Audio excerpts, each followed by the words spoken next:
Never जज others because you don't know their story. एक teacher class में math पढ़ा रहे थे। टीचर ने एक 6 साल के बच्चे से पूछा, तीनों बेटा ये बताओ कि अगर मैंने तुमको 2 मैंगोज दिए और उसके बाद और 2 मैंगोज दिए तो अब तुम्हारे पास कितने मैंगोज है? तीनों ने आंसर किया 5 mangoes. Now I have 5 mangoes. Teacher ने क्वेश्चन फिर से पूछा, बेटा ये बताओ मैंने अगर तुम्हें 2 मैंगोज दिए और उसके बाद और 2 मैंगोज दिए तो अब तुम्हारे पास कितने मैंगोज हुए? तो तीनों ने बोला कि आई हैव 5 मैंगोज।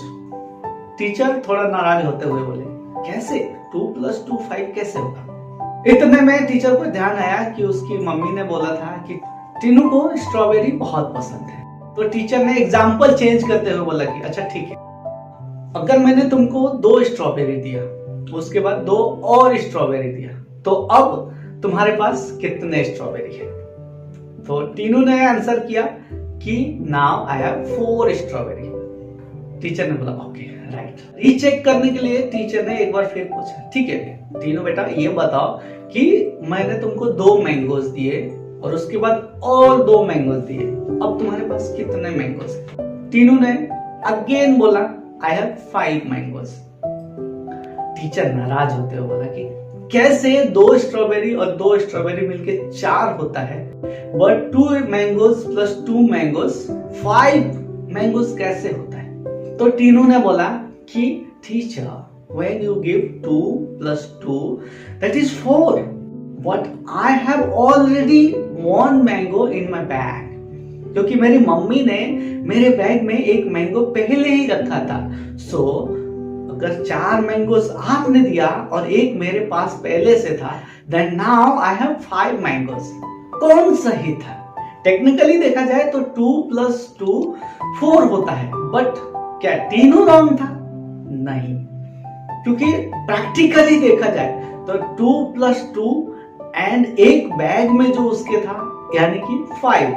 टेक्निकली और प्रैक्टिकली के बीच में जो गैप होता है इस वजह से हमारी लाइफ में कॉन्फ्लिक्ट्स पैदा होता है। अब समझो अगर आपका स्पाउस जो है आपसे प्यार नहीं कर रहा है, टेक्निकली सही है क्योंकि वो आपसे प्यार नहीं कर रहा है, बट प्रैक्टिकली अगर देखा जाए तो कहीं ना कहीं वो जो गैप है, जो हिडन मैंगो है जो आपको नहीं दिख रहा है, सबसे पहले फाइंड कीजिए कि वो हिडन मैंगो क्या है जो आपको दिख नहीं रहा है, जो वास्तविकता है वो दिख नहीं रहा है। तो बियॉन्ड जाके आपको उसके बारे में सर्च करना पड़ेगा, तब जाके आपको पता पड़ेगा और तब आप फाइंड करोगे कि yes this is the problem. Conflicts का मेन रीजन क्या है कि जो टेक्निकली राइट है और जो प्रैक्टिकली राइट है उसके बीच में जो गैप होता है, इस वजह से कॉन्फ्लिक्ट्स पैदा होता है। मान लीजिए आपका बच्चा है जो आपकी सुन नहीं रहा है, बातें आपकी सुन नहीं रहा है, आप कुछ और बोल रहे हो लेकिन वो कुछ और कर रहा है। ये गैप क्यों है?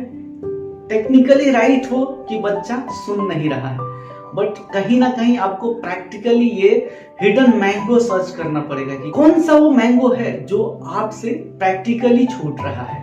Practically rightness means to see what you can not see beyond. Practically rightness means try to see hidden mango. ऐसा कौन सा रीजन है कि बच्चा आपकी बात नहीं सुनता है, वो फाइंड करो, हिडन मैंगो फाइंड करो, क्यों आपका बच्चा ऐसा बिहेव करता है। सो अगली बार जब भी आप किसी व्यक्ति से मिलो और टेक्निकली कुछ प्रॉब्लम है तो सबसे पहले उसको दोषी मत मानो। सबसे पहले आप हिडन चीज फाइंड करो, बियॉन्ड लिमिटेशन जाके देखो कि एक्चुअल में उसको प्रॉब्लम क्या है, कॉन्फ्लिक्ट्स कहां से पैदा हो रही है। जब आप इतना सर्च करोगे तो सामने वाले व्यक्ति के बारे में आपको नेगेटिव थॉट्स नहीं आएगा, because everyone is perfect on that stage. हर व्यक्ति अपने आप में अपने हिसाब से पूर्ण होता है। दुनिया में कोई भी चीज पूर्ण नहीं है, बट जितनी भी चीजें हैं वो अपने आप में कंप्लीट होती है। So please don't be judgemental. जो आपको दिख रहा है उसके बियॉन्ड जाकर सर्च कीजिए। कोशिश करें कि वो हिडन मैंगो क्या है उसको फाइंड किया जाए। जब आप ये देखने लगोगे तो आपको ये मदद करेगा कि आप उसमें अच्छाई देख पाओ, जिससे उस व्यक्ति को समझ पाओगे और उस कॉन्फ्लिक्ट सिचुएशन को रिजॉल्व कर पाओगे।